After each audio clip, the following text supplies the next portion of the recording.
grandes ideas de la filosofía. Lógica. La lógica es el lenguaje del razonamiento. El término lógica proviene del griego logos, que significa discurso, pero se aplica al campo de la inteligibilidad y del pensamiento ordenado. La lógica se define formalmente como la ciencia que se ocupa de la validez de la inferencia y la demostración. La profunda comprensión de la lógica presenta más matices y se revela sumamente atractiva para los filósofos. La lógica se ocupa fundamentalmente de los principios del razonamiento válido, como por ejemplo qué es necesario para considerar que una argumentación sea lógicamente válida. Es decir, trata de explicar qué son los principios del razonamiento válido de la manera más sistemática posible.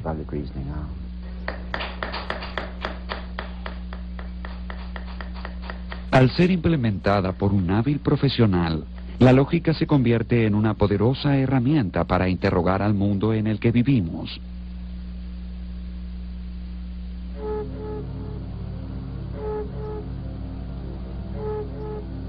La lógica filosófica introduce el rigor y la claridad de la matemática al lenguaje de los filósofos.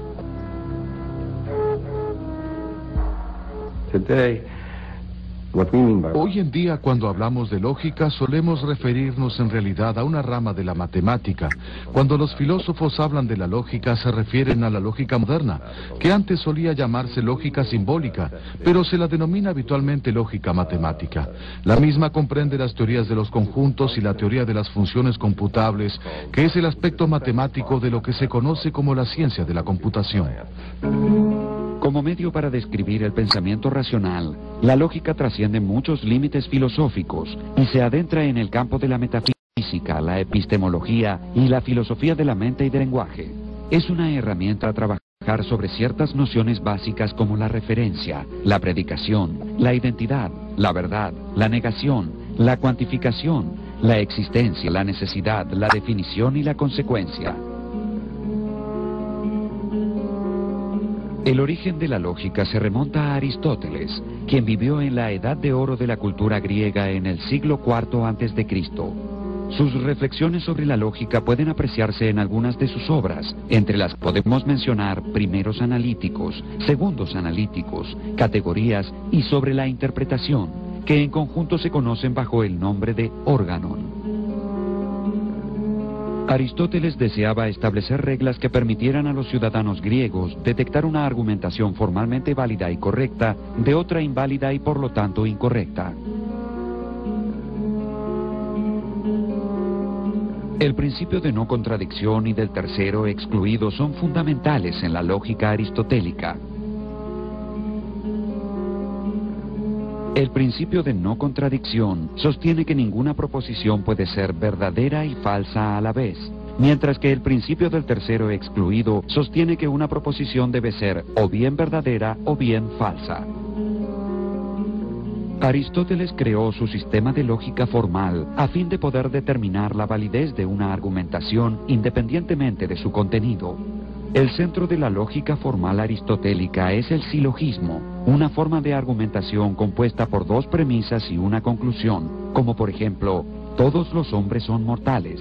Sócrates es un hombre. Por lo tanto, Sócrates es mortal. Durante mucho tiempo la lógica estuvo dominada por Aristóteles y su teoría del silogismo.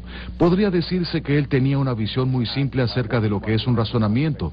Un típico ejemplo de razonamiento para él sería: todo A es B, todo B es C, por lo tanto, todo A es C.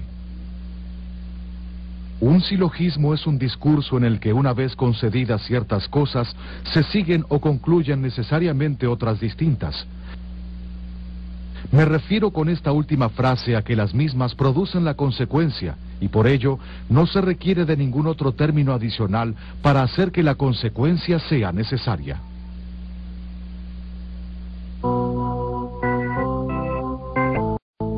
En el silogismo aristotélico, la conclusión se deduce de las premisas. Si no sabemos que Sócrates es mortal, entonces el hecho de que todos los hombres sean mortales y que Sócrates sea un hombre puede ofrecerse como prueba para afirmar que efectivamente Sócrates es mortal.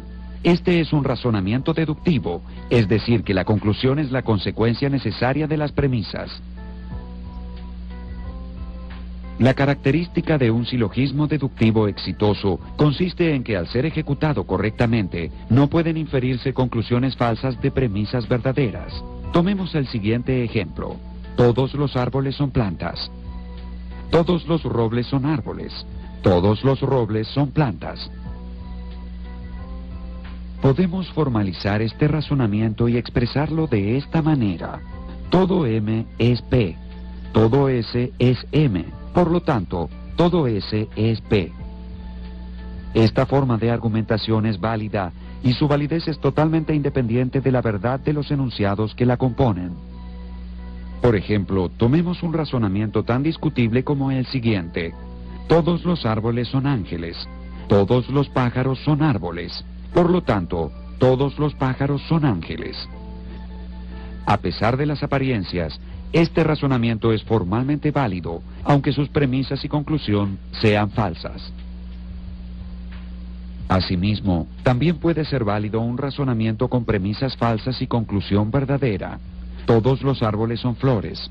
Todos los claveles son árboles. Por lo tanto, todos los claveles son flores. La otra forma básica de razonamiento lógico es el inductivo, que establece cómo inferir generalizaciones confiables de los hechos observables.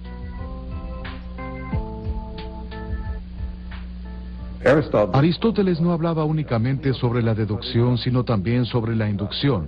Desde ya él no empleaba el término en latín, sino el término griego del que fue traducido. Si bien no tiene una explicación satisfactoria acerca de la inducción, considera que la ciencia requiere tanto del conocimiento deductivo como del inductivo. Menciona como ejemplo, creo que es en segundos analíticos, la siguiente situación. Hay personas que están muriendo a causa de una sustancia venenosa, pero no se sabe cuál es. De pronto surge la hipótesis de que es debido a algo que están comiendo, algo que es venenoso. Él usa una metáfora muy gráfica y compara el pasaje de tener datos desordenados a construir una hipótesis con un ejército en retirada. De pronto, mientras se están retirando las tropas, un valiente soldado se pone de pie y dice: "No, pónganse de pie conmigo. Nosotros podemos vencer a estos hombres." Y luego el ejército se organiza y vence la batalla. Al pasar de lo particular a lo general, un razonamiento inductivo no puede garantizar la transferencia de la verdad de las premisas a su conclusión. Tomemos el siguiente ejemplo en el que tanto las premisas como la conclusión son verdaderas. Esta barra de plata es metal y es conductor de electricidad. Esta barra de oro es metal y es conductor de electricidad. Esta barra de cobre es metal y es conductor de electricidad. Por lo tanto, concluimos inductivamente que todo lo que es metal es también conductor de electricidad. Si encontramos un razonamiento deductivo que tenga premisas verdaderas y conclusión falsa, decimos que dicha forma es inválida. Pero observemos qué sucede si lo intentamos con un razonamiento inductivo. Esta barra de plata es metal y es sólida. Esta barra de oro es metal y es sólida. Esta barra de cobre es metal y es sólida. Por lo tanto, todo lo que es metal es sólido. Desde ya, esta conclusión es falsa. El mercurio es metal y es líquido. A diferencia de lo sucedido con el razonamiento deductivo, Aristóteles no pudo encontrar en la inducción un método formal para determinar su validez. Es por ello que Aristóteles afirmaba que la inducción no es demostrativa y la relegó a un segundo nivel de importancia.